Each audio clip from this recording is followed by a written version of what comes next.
Hi, it's Sandy Wyllie. Welcome to my mental health channel where I wipe away the stigma of mental illness by talking about my own personal struggles, having borderline personality disorder, post-traumatic stress disorder, anxiety, depression. I talk about narcissism and schizophrenia. I talk about my unethical psychologist that exploited me. And I've written many books about all these topics. And the links to these books are down below in the description. They're all available on Amazon. But I only come on as a former patient of almost 20 years. I am not a licensed therapist. I cannot diagnose you or give you a professional opinion. All I ask in turn of you is your kindness and respect, please, in the comments. Now, if you are new to my channel, welcome, welcome. Hit that subscribe button in the lower right-hand corner. That way you will be notified each and every time a new video of mine is out. Give it a thumbs up if you like it. Please share my videos. Share them with your friends, your family, on your social media platform. Let's spread the love. Build up this community. I want to hear from you. I care about you. I will always respond back in the comments. Now, today we're going to talk about loneliness. I picked today because, this week is Christmas, and a lot of times people are extra depressed during the holidays. Why? Because the majority, well, I don't want to say majority, but a lot of people are, celebrating, partying with friends, with family members. They're going to parties. They're getting together. This is the time of year where everyone gets together with people, and they share presents with people. And this is the one time a year that we get to see everyone, but not me.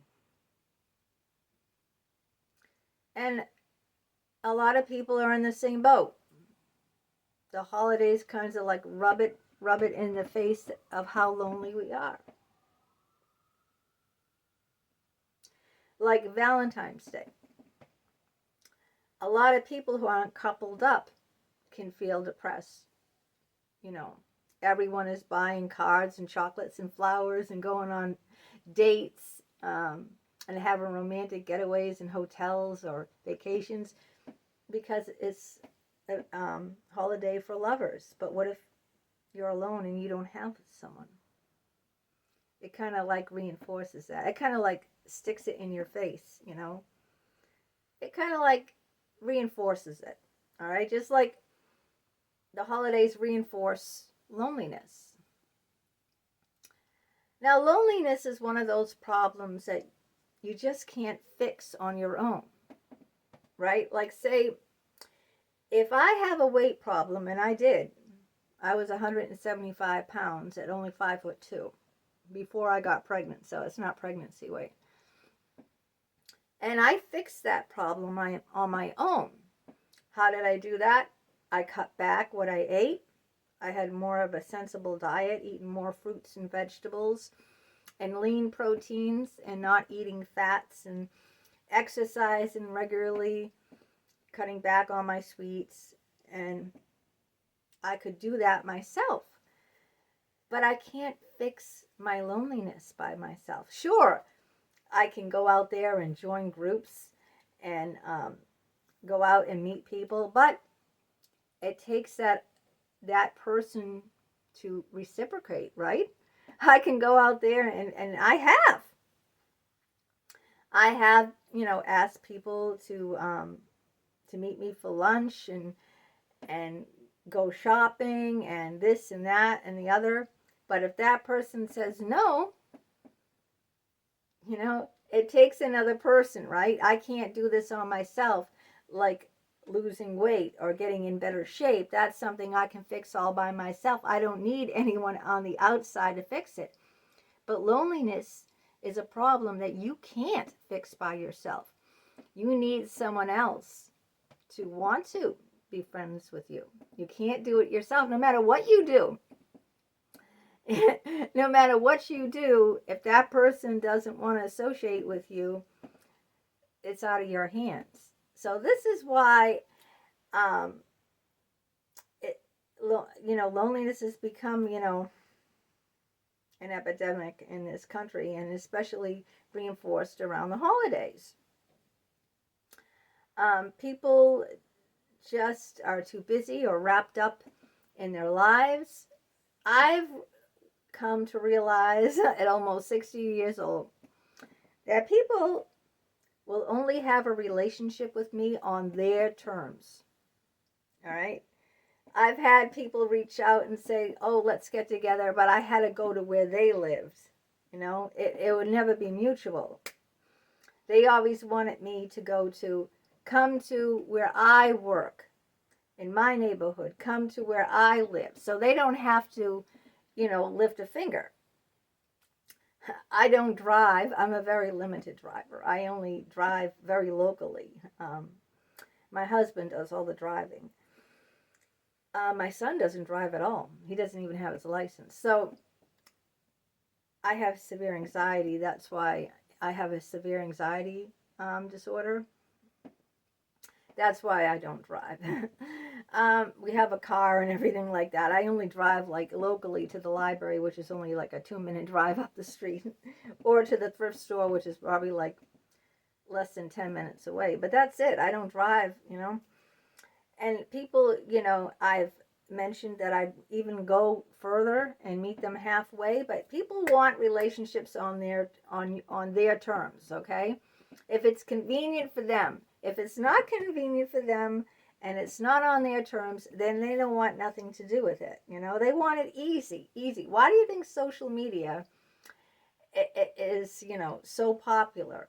Because it's effortless, right? It's effortless to your phone is on you 24/7, okay? Everyone has their phone. Look around. Wherever I go, when I go in the shopping mall, when I go to a restaurant, when I go get my groceries, when I get my haircut, whatever it is, people are glued to their phones, even when they're going out to dinner.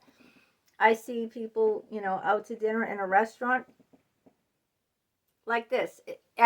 When I used to go to my husband's, back before he worked at home, back way before the pandemic, and he worked in an office, and they had Christmas parties, and I would go, and the people were, like that, even at a party. So, yeah.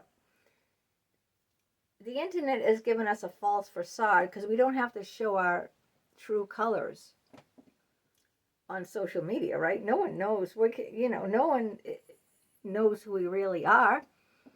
They see pictures of us. They hear facts about us. They see pictures of our children, of our spouses, or boyfriends and girlfriends, our home, our vacations, but they don't know. It's just a facade. It's just a picture, Like if I show you this picture of my dad, right? This is just a picture, right? That's just a picture. That's what someone has like on their screen. They have a picture. And then they write, they have posts, but you don't know how they really are, behind the scene. Like my dad had severe schizophrenia, but not many people knew he had severe schizophrenia. Why? Because not many people, they didn't live with him. They didn't interact with him. You need that face-to-face interaction to really get to know someone. You can't get to know someone by seeing, their posts on the Facebook, all right? Because they can be whoever they want you to think they are, all right? It's just a picture, and whatever they say and do, you don't know who they really are. But it gives you a false sense that, you have a social connection with them. And I told you, I've been badly burned by people on the internet. The last couple of videos I did was about being badly burned by people on the internet that I thought were good friends, but turned into imaginary friends. They were all in my mind. They weren't really my friends. In the end run, they show their true colors. Everyone's going to show their true colors in the end. And I just learned the hard way. But this is why it's so difficult to, this problem of loneliness. And because, you rely on someone else. I'm going to be really honest here. I stayed in therapy for almost 20 years because I was severely lonely. A therapist is just like a sex worker, all right? You pay a sex worker for sex. That's their job, all right? It's not because they desire you or want you or find you attractive. You're giving them money for a service, and they're giving you the service. Same exact way with a therapist. You're giving them money for a service. Their service is to listen.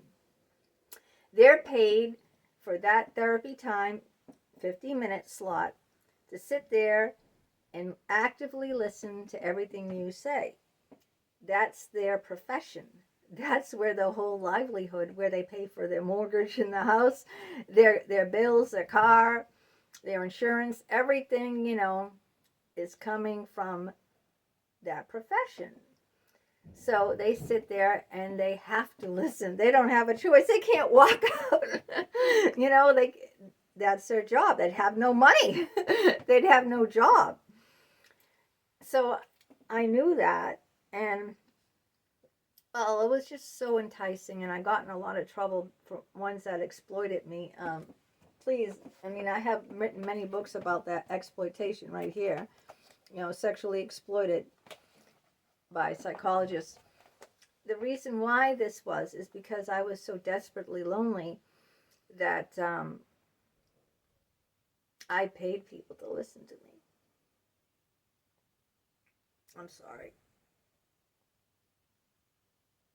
That just sounds so friggin' pathetic. I paid people to listen to me because people on the outside only hurt me.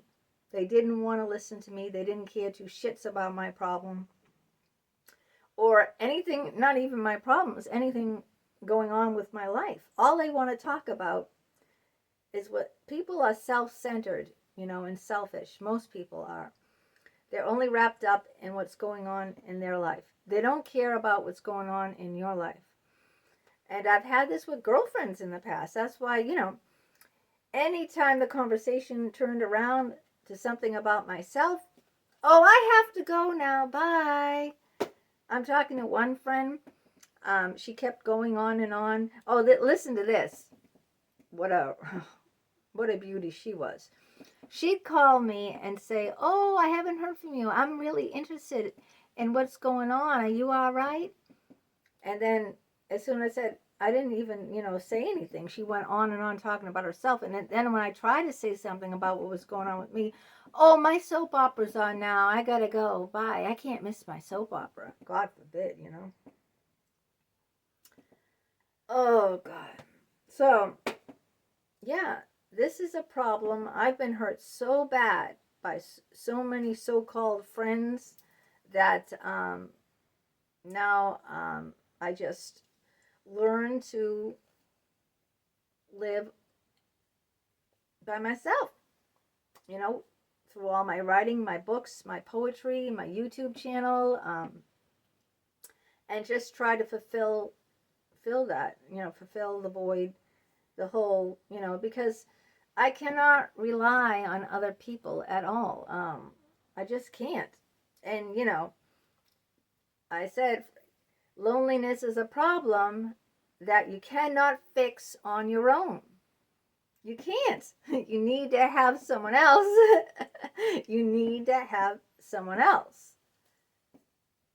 And most people, like I said, are selfish, self-centered, and they're wrapped up in themselves.